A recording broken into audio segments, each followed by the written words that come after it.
মাধ্যমিকের পড়াশোনা করবে, পরীক্ষা দেবে, ওরা উচ্চ মাধ্যমিক যোগ্যই নয়। আপনাদের বেসিক জায়গাটাই যেতে হবে। বেসিক জায়গাটা কি? একটা ছেলে মাধ্যমিকে ফেল করলো, মাধ্যমিক পাস করতে পারলো না, তাকে উচ্চ মাধ্যমিকে আপনি বসিয়ে দিলেন, তাহলে তার যা অভিজ্ঞতা হবে ওদের তাই হচ্ছে। আমরা যখন আইএসএল খেলেছি তখন আই লিগ চ্যাম্পিয়ন হয়ে তারপরের বছর আমরা আইএসএল খেলেছি, মোহামেডান আই লিগ চ্যাম্পিয়ন হয়ে তার জন্যই আইএসএল খেলছি। কিন্তু বাকি ফ্র্যাঞ্চাইজি যেগুলো আছে তারা প্রথম দিন থেকে আইএসএল খেলছে।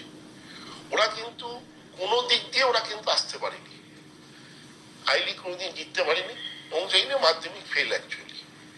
তাকে আপনি ক্ষমতার বলে আপনি ওকে উচ্চ মাধ্যমিকে বসিয়ে দিলেন, সে ফেল করবে না পাস করবে?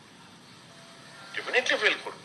এবং যখন ফেল করবে তখন বলবে ওরা ভালো করছে, ওদেরকে টিচার নম্বর দিচ্ছে, আমাকে টিচার নম্বর দিচ্ছে না, টিচার আমাকে দেখছে না, বৈমিত্র সুলভ আচরণ করছে, কারণ যোগ্যই নয়।